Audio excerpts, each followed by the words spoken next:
A lot of people say I'm doing this out of revenge because we've got beef. I won't deny it. Me and Diddy have had issues. We've been going at it since 2006. He blocked Mace from signing with me. I dissed him in a track. He launched the vodka line. I launched mine. It's been a back and forth for years. You know why he's so desperate to shut this film down? Because he knows we found things. Footage, phone calls, conversations he recorded himself, contracts, NDAs, real receipts. But Diddy ain't the only problem. He's just a symbol. This industry is full of people like him smiling in the spotlight while pulling strings and hurting people behind the scenes. I don't make things up. He refused to file bankruptcy. He refused to file bankruptcy? Well, yeah, because just his ego. I would have filed bankruptcy immediately. I don't mind bankruptcy. Oh, you? I'm not gonna pay. I'm filing Chapter 11 so fast, your head's gonna spin. I'll be back, you go, what happened? No, I'm just not gonna pay. There's a huge difference in energy internationally in 50 Cent and Jay-Z. In fact, his largest selling record sold 430-something thousand copies. My largest selling records sold 5 million. You let them be fooled in America and think there's a competition there. Because America can be purchased. You can buy it with marketing dollars. You see what I'm saying? But the rest of the world, there's not enough marketing dollars to go around. That's why I made a statement about Taylor Swift. I wish you would come take one of my awards so I could black his eye in front of everybody. And Jay disagrees. I want everyone to be clear. No one's scared of 50 Cent. Does that bother you? Does it bother you? No, it doesn't bother me. It's just his choice. Why would you have to make that clear when no one's ever asked me if I'm afraid of Jay-Z? The public is responding to his punk presentation. It's not 50 Cent. I don't have a problem with him. Kanye would not take a trophy from me. Neither Jay-Z. Right. Neither one of them. What would you have? 50 Cent just unleashed season 2 of his explosive Diddy documentary. And this time he's exposing never-before-seen footage tied to both Diddy and Jay-Z. The fallout is already rippling through the industry. According to 50, Jay-Z may now be Diddy's main target, allegedly setting up situations where Diddy took the blame while Jay quietly backed away. Jay-Z was reportedly at Diddy's parties, named in multiple lawsuits alongside him, yet never appeared in court, and somehow the accusers backed off. With 50's new footage coming to light, the question everyone's whispering is this: was Jay-Z really the mastermind, pulling strings behind the scenes while others took the heat? That the same concept with the Super Bowl. See, they don't understand the relationship. They was trying to get him to do the Super Bowl without me. Wasn't happening. And that's not it. It wouldn't happen. No way. You see what I'm saying? Because he would look and go, it's okay for them, the award shows, not to give me the trophies. If you look at even Jay-Z's career, you can look at that and say the association to Beyonce is when he started to receive the 16, 17 Grammys since he's been with Beyonce. Right? And you go, prior to that, 1. Right. You see what I'm saying? So that came in association, like you see the kids even have Grammys. Like they don't sing yet. They don't sing. Right. They don't rap yet. And they already have Grammys. So it's like they would give them this trophy so we secure that they're coming to the award show. It meant that much to the culture. 50 Cent has been clashing with Jay-Z and Diddy since the 1990s, all the way back to when he called Jay-Z out as a poser on How to Rob. From the jump, 50 believed Jay was more image than action, leaning on influence instead of raw talent. Rather than competing head-to-head, Jay-Z allegedly flexed his power behind the scenes, coordinating with his camp to drop albums at the same time just to stall 50's momentum. And Diddy and Jay didn't reach billionaire status off music alone.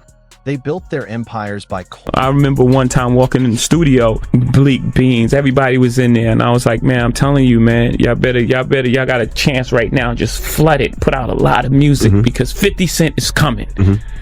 And, you know, 4 months later, in the club hit, and it was over. And it was just like, okay, now everybody got to sit on the sidelines and wait this tidal wave. 50 Cent saw through Jay-Z and Diddy early on, watching them move to sideline Nas and anyone who threatened their hold on the game.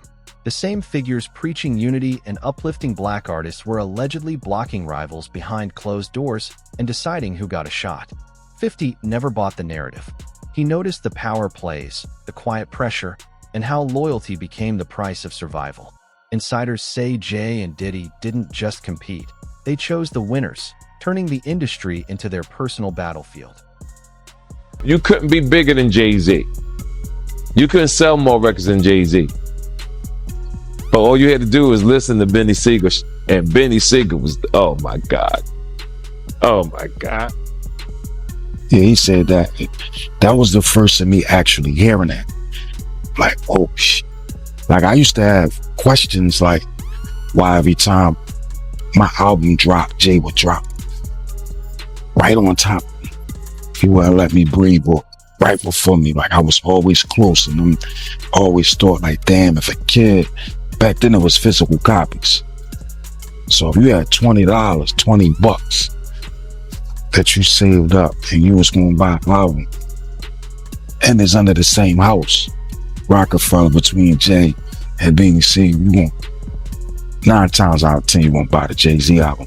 I never understood that every single album that I dropped, Jay dropped right on top. And it was like, damn, like that in-house competition at that magnitude was crazy. Jay already the boss, but I always thought that, like, let me breathe. But to maliciously plot to hold me back, I don't know, man. I don't believe that. I don't want to believe that. I mean, but like I said, Dame was no better than me. Jay's been painted as a hater from the very beginning. Instead of opening doors for black artists, the focus was allegedly on keeping certain ones locked out. At one point, he even tried to stop 50 from hitting the Super Bowl stage. But that plan fell apart thanks to Eminem, who reportedly told NFL executives he wouldn't perform unless 50 was included, forcing the moment to happen anyway. The big homie Jay-Z, right? I said to my nephew, I said, yo, listen, I have to ask him this straight up. So I said, yo, why? Who is the people that's on NFL? And he said to me, and I'm sorry for anybody who don't understand, and he said, the white guy called for 50 Cent. So I said, who's the white guy? I'm digging this Jimmy Iovine. And he said, no, Eminem called directly for 50. And he said, that's his guy. He said, I can't do it if I can't bring 50 up. But that's his guy. That was beautiful. And guess who's Dre's guy? Your guy. Me. Let's make him look. I mean, Jay-Z's on a whole nother level. Like, I mean, you know, he's like, but you know what I like about 50? 50's on a whole nother level, but he's still approachable. You still get to meet the people and you know, Jay got to remember the people that made him. You know, I'm not saying I don't got respect. I respect Jay-Z, 50, used to respect, you know, Diddy, but all that crazy going on. But, you know, I always respected him because I looked at, for New York, those were like the guys. You know what I'm saying? The guys with the most money and the most influence. So with Jay is like, when the last time you haven't seen Jay. So I think people are just going to say that. You know what I'm saying? But for me, I mean, Jay, you know, you got to remember, he didn't want 50 at the Super Bowl. That was crazy. I'm like, wait, Jay didn't want 50 at the Super Bowl? Know that? Yeah, he didn't want. I remember Eminem pushed for it. That was some haters. Yeah, I remember Eminem was like, I'm not going to do it unless 50 does it. I heard that. Yeah, but I didn't know that Jay was trying to stop it. I don't think Jay. I don't know. 50 never told me that, but I don't think Jay wanted them there. I don't know because of what some of the. I mean, you know, it's competition. You got to think. 50 always been competition for Jay. Remember, I'm about $1 with the 50 Cent. That was a long time ago. That was what 9. What was that? 9? But after that, they did a song together. Remember the whole 50 was sneaker 50 thing? was always competition. Then remember Jay said, yo, 50's coming. He told Siegel and them and Memphis Bleak and all them. Yeah. And come on, 50's like, he's on a whole nother level. You got to remember, he came after this. He came after Jay and Rockefeller. G-Unit came. And people might get on G-Unit, but with Eminem, Dr. Dre, 50 Cent, nobody has outsold us, bro. Nobody has had the effect that we had. Jay-Z and Diddy have allegedly been running the game side by side since the 90s. But when things started collapsing, Jay reportedly didn't step in to protect Diddy, and some believe he may have helped set the stage. CNN allegedly sat on footage involving Diddy and Cassie for nearly 8 years before releasing it. So who told them to stay quiet? And why did it suddenly come out now? The timing feels way too calculated to be random. Who was kind of like, we're done with this guy. You're not back. You're threatened to say this. Release the footage, right? So they released the footage. He comes out, issues an apology. While his lawyers accused the government of leaking the tape, it was later admitted as evidence in his trial. Again, January deal. March is raiding his house, Miami and LA. May, here's a video being dropped from CNN, even though they've been sitting on it for 8 years. September 2024, book is released, Kim's Lost Words, which, by the way, there's a lot of speculation with this thing here, so whatever I'm reading is not necessarily 100%. It is there, it is not there. The alias they use on who wrote the book is Shanti Millwood, which is an alias for Tupac, which is kind of weird. Why would you use that? This book appeared on Amazon, allegedly written by Kim Porter, accused Diddy of misconduct with minors. Porter's children denounced it as fake. Investigators revealed the real author was Chris Todd, who claimed he compiled the book from a mysterious flash drive. Industry insiders claim Diddy was deliberately lined up as a target. One minute he was being celebrated, given the keys to the city, and the next he was being dragged down in handcuffs after losing hundreds of millions. The downfall was fast, ruthless, and way too precise to feel like an accident. Surprised at what things are coming out with Diddy at all, or you're like, you have no idea, it's none of my business, you'll live longer? Kind of like the mindset. I mean, surprised. How could you be surprised with anything that happens in hip hop? You know, hip hop is the Wild West. So you're gonna have the good, you're gonna have the bad, you're gonna have the ugly. You think he's being targeted, or some of the stuff he's got, there's credibility on what they're coming after him with the tapes and the feds and raiding his Miami home, his LA home? I believe he's being targeted. You believe he's being targeted? Yeah. I believe, somebody, has the power to pull the trigger to make, this stuff, this domino effect happen. 50 was convinced Jay-Z was the one pulling strings behind Diddy's downfall, and he never hesitated to put it on blast. From day one, he saw past the games, the quiet alliances, and the calculated power moves. He made it clear he wasn't fooled by Jay's polished image. Every move, every silence, every subtle shift caught 50's eye, and he didn't just notice it, he called it out, mocked it, and made sure everyone knew who he believed was really operating. Lawsuit coming with Jay, the part with Jay. I go, oh shoot, like that's right. To us, black excellence.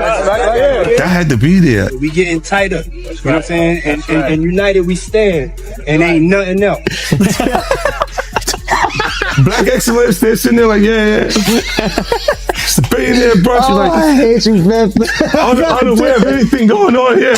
This is the one time I'm going to be with you this year.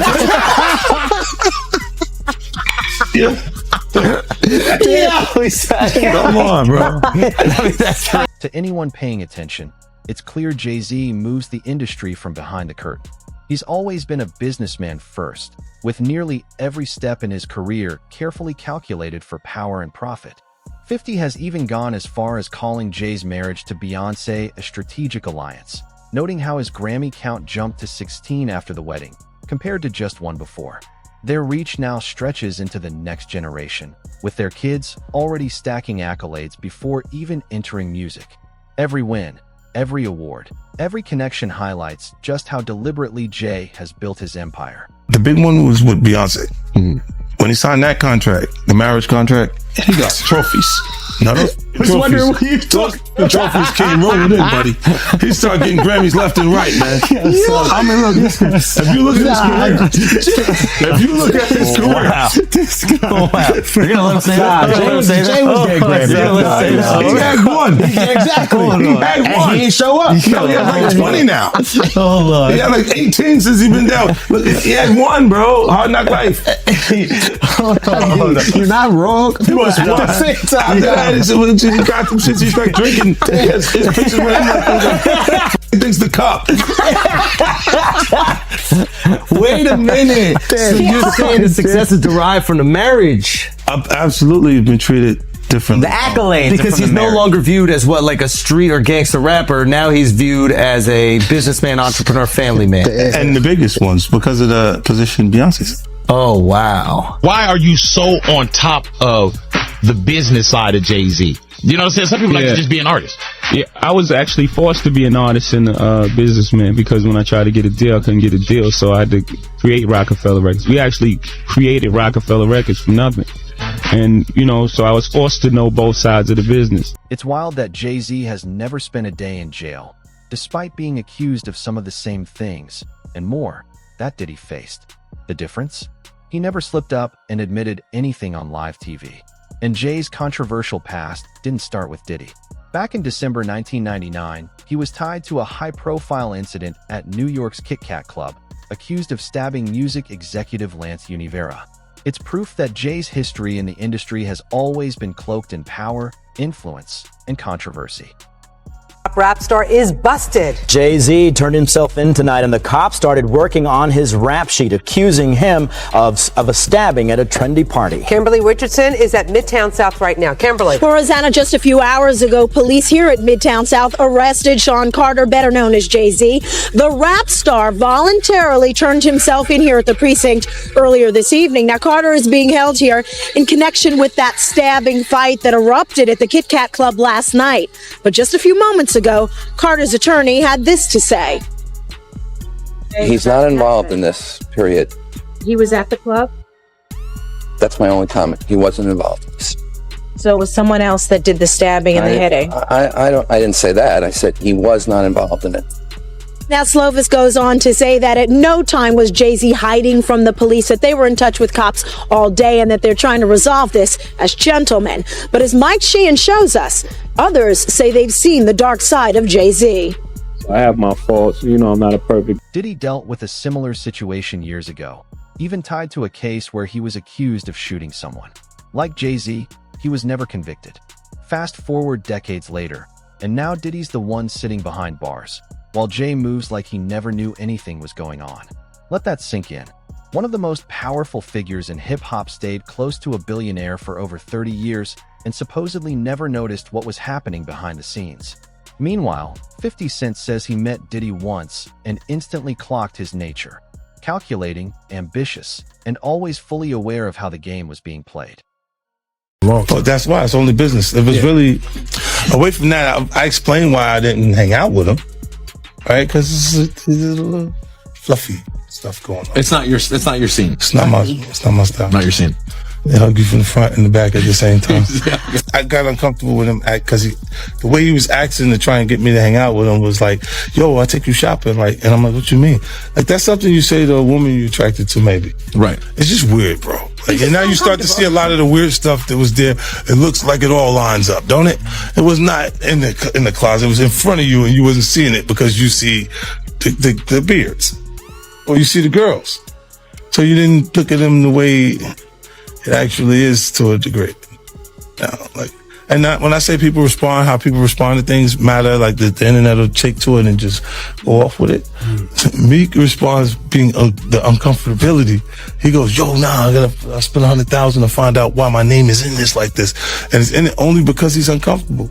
One person who was always anti-Diddy and was always speaking about Diddy as a problematic person was 50 Cent. And it turns out that it's just been announced that he's created a docu-series on Netflix. I can't wait to see this. The other end of that, every person who has tried to speak out about this, who has tried to speak out about the industry, the type of people that are controlling the industry, the attacks that people face from the media if they try to speak out, is always the same. They're called crazy. And an example of one such individual who went through those sorts of attacks is the actor Orlando Brown. He was on Disney, and I remember everyone telling us that he was totally insane and deranged when he was saying a lot of things that at the time sounded crazy, particularly about Diddy. Take a listen. The requirement is you gotta say no to Diddy. If it's new booty in the building, you know he's gonna get it. Don't take your girlfriend to a Diddy party. You can take the but he wants you. Diddy, to me, is the fall guy. We are still seeing a major effort to protect the big names, just like with Jeff. None of this was ever hidden. Industry insiders knew. Jaguar Wright, Gene Deal, and others who've worked with Jay and Diddy have been speaking out for years. The issue? No one seemed to care. As long as record execs kept the money flowing, the victims' struggles barely mattered. They were just collateral in a game designed around power, influence, and profit. Jaguar has been warning us about Jay-Z. Jay-Z has now had an official lawsuit. It's everywhere. It's now being talked about louder than ever. I guess, does that give you some peace to know that people are finally really questioning this man? It's emboldening me. I spoke on Piers Morgan. I said that I had 3 victims that I've been working with, victims of the Carters, that were ready to come forward.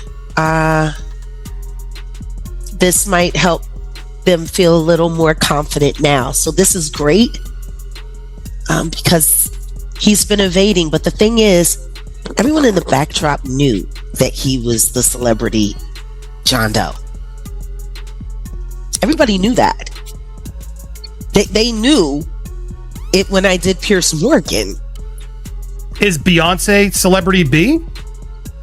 I hope to God not. But she was around. And she's very... she's got enough on her plate. After everything that happened with the election and everything that's happening right now, I'm not going to dump on that woman. She got better fish to fry. Well, what I will say is that her husband, she knows exactly who he is. Yeah. She knows. She knows. Rihanna was trafficked to Def Jam. She was an innocent baby when she came over here. And look She's at her now. 14 going on 15 years old. Flown over without parental supervision in a private plane by a man who was supposed to be a producer who auditioned her at 3 a.m. in the fucking morning in a hotel room. Auditioning at 3 a.m. in the morning, a 14-year-old girl. She was flown to another country. She was taken to Def Jam headquarters. She was left in a conference room alone with Sean Carter for nearly 6 hours alone with no parental supervision. Her father collected a $500,000 check. She has the fastest inked deal in Def Jam history. Diddy isn't going down quietly. He's already plotting his comeback. TMZ reports that White House officials have confirmed talks of a possible pardon, which could drop as soon as next week. Rumors have been swirling for weeks, but now it seems like Diddy's path to redemption is being locked in, setting the stage for a massive power play in his favor.